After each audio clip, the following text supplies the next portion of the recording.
David Thomas is a man of with many aspects, I suppose. He's first of all a man. He's a Christian. He's a husband. He's a father. There's family and so on. I'm a musician. I'm a producer. I'm a land surveyor, actually. I'm a what else am I? I don't know. I suppose that's not all those things are what I do. I don't like to say that those are what I am. If I had to choose what I am, David Thomas is at heart a man that loves God and tries to please Him every day.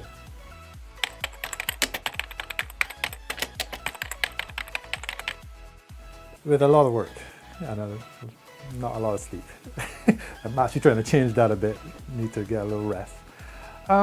It's very different when you're passionate about something that you do. You don't watch the clock, almost to a fault.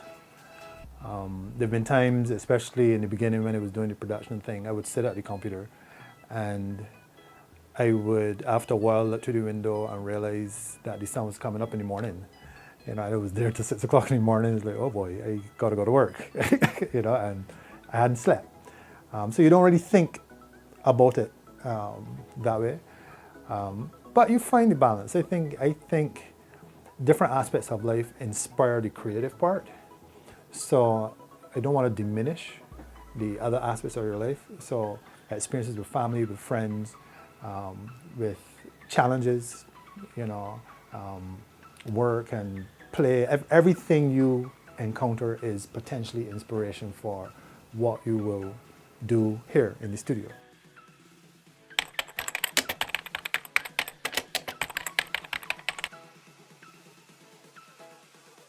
Well, I think everybody's born loving music, isn't it? I was involved in music all my life, basically. So, from choirs at school and those sort of things, choirs at church.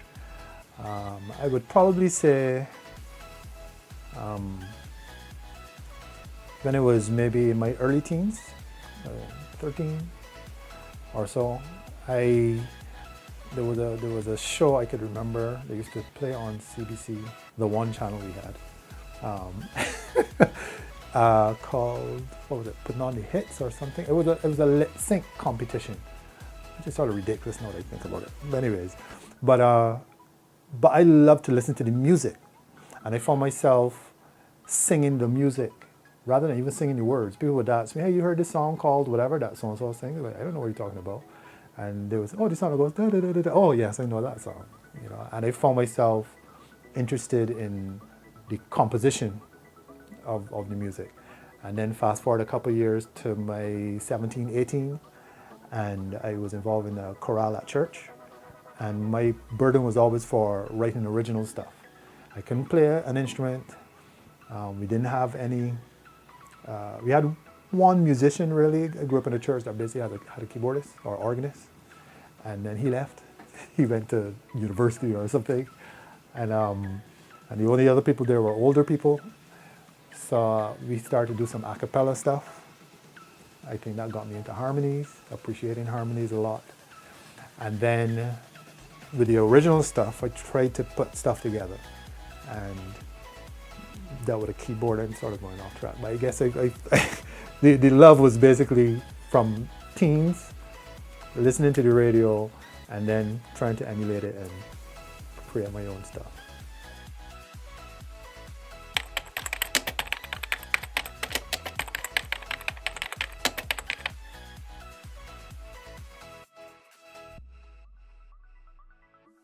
There are a lot of artists that I like the music that influence my sound, not on purpose. If it took me years to work out that is what influenced my sound. I had to, after many years, I was able to look back and say, you know what?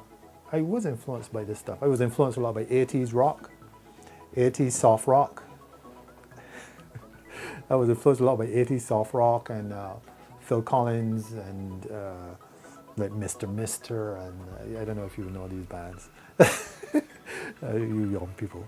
But basically, yeah, a lot of that Toto and Tears for Fears and some of the electronic pop stuff out of that time and everything.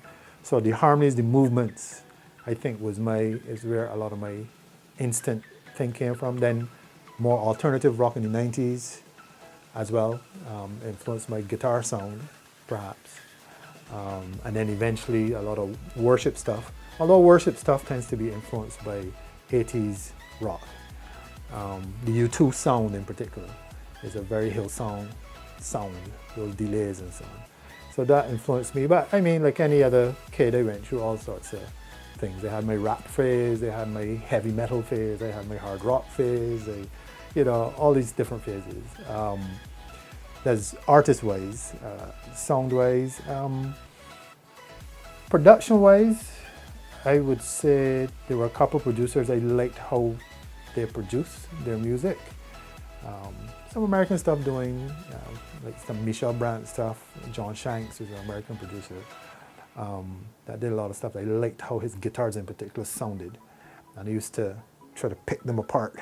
How did he get this done? There were a couple guys locally, a guy from Washington called Brad Beerwall, I think it was, and another guy, Mark Rule. They were years apart. One was a guy from Washington, the other guy was from New York. And they perhaps give me my first professional look in editing, what to look for. Because I think one of the big things in production is people not knowing what the aim is. You need a reference. And many times you're working in a vacuum. So you do something and you think it's awesome, and then somebody else instantly hears it and says, oh no, this has problems. And you don't get it, you don't understand. Because you haven't heard the reference, you're not sure what you're aiming for. When somebody shows you what you're aiming for, then you're like, oh, I get it, I need to do this. I think once we have that reference or somebody to show you that reference, it becomes a little easier. You know how to achieve it. I mean, yes, you have finished music on your radio and so on that you could try to pick it down, but many times there's something missing, the bridge between your idea and what happens on the radio that is missing something that you have to learn. How did he get from here to there? When I record it doesn't sound like this. Why not? How do I get it done? So the editing, comping vocals, correcting vocals, recording guitars and so on, stereo miking, all that type of thing. I learned a lot of that stuff from them. And they, I suppose, showed me a lot of stuff because they liked my ideas. So when they heard stuff I was doing, they were like, oh, well, let me show you because you're on the right track. Let's see what happens here. And that actually helped a lot in the sound of Dinner. Dinner was basically the first project I ever did, ever. So coming up through that, then that was everything I learned in one. Up to then, I could barely play the guitar at the time. But it did well, and up to today, people still mention the project and how it inspired them and stuff like that. So yeah, that's definitely it locally.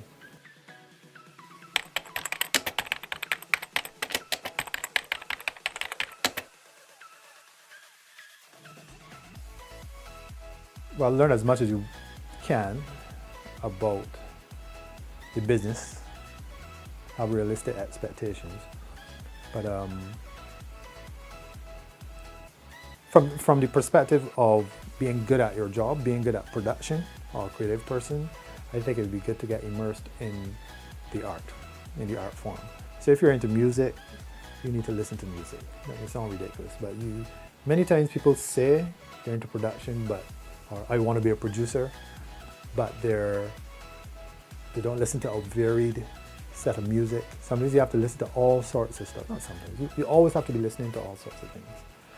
So, and you find, even if it's small elements in every type of music that is interesting, and you use that pool when you start to produce your own stuff to pull small ideas from each thing.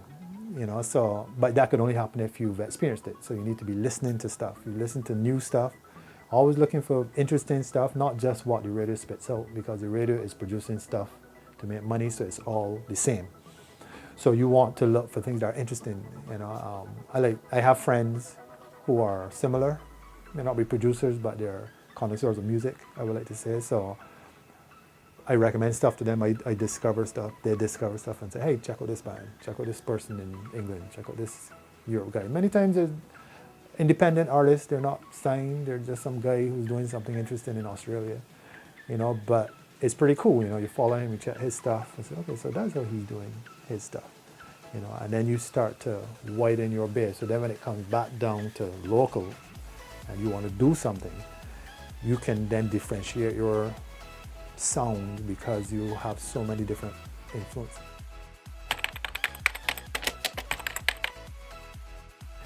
Okay, my definition of art is any discipline that evokes emotion in human beings. So therefore it makes it very broad. There's a, I don't remember who, somebody online was talking about their definition. Not so much their definition, but they were defining an artist, which is sort of tied to it.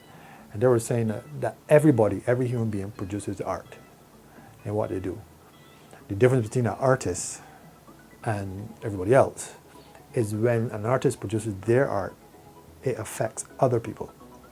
So when the average person, when they do their art, it may not affect other people, it may affect them, they love it or whatever. But an artist, when they do it, other people are affected emotionally. And I say affected emotionally because art has nothing to do with beauty. Art and beauty is two different things. Art is about evoking an emotion. You know, anger is an emotion. You know, and it's a valid emotion. So I can do something, it would be art, maybe you may not like the art, but it is nevertheless art. You know, so I think in the end, that's what it's about. So then you have visual arts, and it has all sorts of expressions. You know, but you know, architecture could be art. You know, and pruning bushes and gardening and landscaping could be art. Whatever you do, when people see it, it affects people, makes them calm or happy or something. That is where the art comes in. Kendrick Lamar is fine. Nas will be, you know, that type of thing. I'm not a fan of Drake. I don't know. I don't get Drake. I don't get it. I don't know. I don't say it in public, but because people seem to like Drake a lot, but I don't get Drake. I'm sorry. It's funny.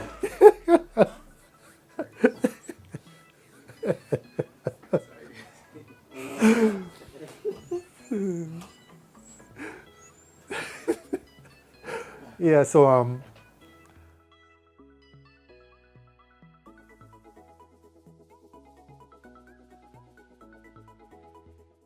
Hey Hazon family! If you guys liked that video and would like to see our next set of crazy talented artists in this season of LoveArt, then hit the subscribe button below. You can also follow us on Facebook, Twitter, and Instagram, and visit our website listed in the description below. Keep up to date with everything Hazon.